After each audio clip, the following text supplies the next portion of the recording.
जब भी हमारे कानों तक राष्ट्रीय गान यानी जनगण मन का धुन सुनाई देता है, हमारे रोंगटे खड़े हो जाते हैं और हम भावनात्मक रूप में आ जाते हैं। हमारी भावनाएं आ जाती है, देश प्रेम की भावना आ जाती है हमारे अंदर। तो इस वीडियो में हम लोग जानेंगे कि ये राष्ट्रीय गान कैसे अस्तित्व में आया। इसके बारे में पूरी कहानी आज जानेंगे, है ना। तो आप बोर्ड पे देख सकते हैं कि राष्ट्रीय गान, नेशनल एंथम, इसको इंग्लिश में बोला जाता है। इसके लेखक हैं रविंद्रनाथ टैगोर, जो कि एक नोबेल प्राइज विजेता थे, है ना। भारत के पहले नोबेल पुरस्कार विजेता थे और इन्होंने इस राष्ट्रीय गान को लिखा है। इसके साथ इन्होंने बांग्लादेश के भी राष्ट्रीय गान को लिखा है ना। तो हम आज अपने राष्ट्रीय गान के बारे में बात करेंगे। तो हमारा जो राष्ट्रीय गान है, जनगण मन अधिनायक जय हे, ये पूरा जो हमारा जो राष्ट्रीय गान है, ये एक पार्ट है, एक कविता का पार्ट है, एक गीत का पार्ट है, एक भाग है। ये पूरा जो गीत है, ये रविंद्रनाथ टैगोर के द्वारा जो लिखा गया है, उसका नाम है भारतो भाग्य विधाता। भारतो भाग्य विधाता। उसमें 5 श्लोक हैं, 5 पद हैं। 5 पद में एक पद जो है हमारा राष्ट्रीय गान है, जो पहला पद है, उसमें और 4 पद हैं। तो ये जो ओरिजिनल सॉन्ग है, मूल सॉन्ग है, इसका मूल गीत है ना, वो क्या है? भारतो भाग्य विधाता, जो कि बंगाली में लिखा गया है। तो इसका 5 पद में पहला पद है, वो जो है हमारा राष्ट्रीय गान है, जो कि हिंदी में किया गया, रूपांतरित किया गया, है ना।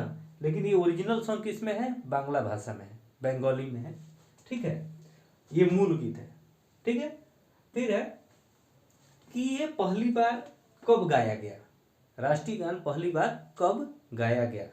तो पहली बार ये राष्ट्रीय गान जो है भारतीय राष्ट्रीय कांग्रेस के कलकत्ता अधिवेशन, कलकत्ता सेशन में 1911 में जो हुआ था, वहां पे पहली बार ये गाया गया था। ये इसमें दोनों भाषाओं में, बंगाली और हिंदी दोनों भाषाओं में, ये राष्ट्रीय गान हमारा कलकत्ता के भारतीय राष्ट्रीय कांग्रेस के अधिवेशन में जो 1911 में हुआ था, उसमें पहली बार गाया गया।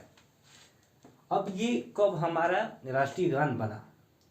तो 24 जनवरी 1950 को भारतीय कॉन्स्टिट्यूएंट असेंबली ने, है ना, संविधान सभा ने इसको क्या किया? राष्ट्रीय गान के रूप में आधिकारिक मान्यता दी। कब दी? अडॉप्ट किया गया कब? 24 जनवरी 1950। अंग्रेजी व्याख्या 1919 में रविंद्रनाथ टैगोर ने इसको अंग्रेजी में इसको कन्वर्ट किया, है ना। इसका नाम दिया the morning song of India. फिर इसको कब गाया जाता है? तो जनरली हम लोग क्या करते हैं, समानांतर तौर पे इसको राष्ट्रीय गान को जो है हम लोग 26 जनवरी यानी रिपब्लिक डे, गणतंत्र दिवस के दिन झंडा तोलन के बाद सामूहिक रूप से गाते हैं, है ना। और स्वतंत्रता दिवस के दिन भी वैसे ही गाया जाता है ना। ठीक है, और इसको अन्य बहुत सारी लंबी सूची है इसकी कि कहाँ कहाँ इसको गाया जाता है। ठीक है, कितना समय लगता है इसमें? हमको नियमानुसार 52 सेकेंड लगते हैं हमारे राष्ट्रीय गान को गाने में। जबकि अगर संक्षिप्त रूप में इसको गाया जाए, जैसे संक्षिप्त रूप में ये हो गया, कहीं कहीं किसी अवसरों पे संक्षिप्त रूप में भी इसको गाया जाता है, तो जिसमें हमारा समय लगता है 20 सेकेंड का लगता है। उसमें संक्षिप्त में जब गाया जाता है तो इसमें पहली लाइन और अंतिम लाइन, मतलब पहली पंक्ति और अंतिम पंक्ति को गाया जाता है। इसमें हमें 20 सेकेंड का समय लगता है। अब और बहुत अवसरों पे इसको गाया जाता है, इसकी लंबी एक सूची है ना। अगर इस पूरे बताया जाए तो वीडियो बहुत लंबा चला जाएगा, है ना। तो अभी देखिए, अभी ये राष्ट्रीय गान को लेकर बहुत सारे विवाद भी है। विवाद ये है कि पहला तो ये विवाद है कि बहुत लोग बोलते हैं कि ये हमारा राष्ट्रीय गान है ही नहीं, है ना। क्यों बोलते हैं? बहुत लोग ये बोलते हैं, मतलब बहुत सारा र्यूमर है ना, अफवाह है। ये ब्रिटिश मीडिया ने भी, ब्रिटिश मीडिया ने भी उस समय जब ये गाया गया था तब ब्रिटिश मीडिया ने भी इसको बताया कि ये जो गाना है ये उनके जो राजा थे, मतलब उनके जो किंग जॉर्ज फाइव थे, उनके स्वागत में रविंद्रनाथ टैगोर ने ये गाना गाया। लेकिन रविंद्रनाथ टैगोर ने एक पत्र में लिखा कि ये किसी किंग जॉर्ज फाइव या किसी किंग जॉर्ज के लिए गाना नहीं गाया है। उन्होंने गाया कि इस गाने को उन्होंने भारत की महानता को दर्शाने के लिए गाया है, भारत की महानता को बताने के लिए, दर्शाने के लिए ये गाना गाया है। ठीक है।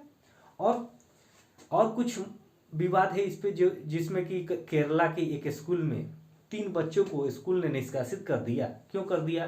कि वो तीनों बच्चों ने राष्ट्रीय गान को गाने से इनकार कर दिया था। तो ये मामला सुप्रीम कोर्ट तक पहुंचा।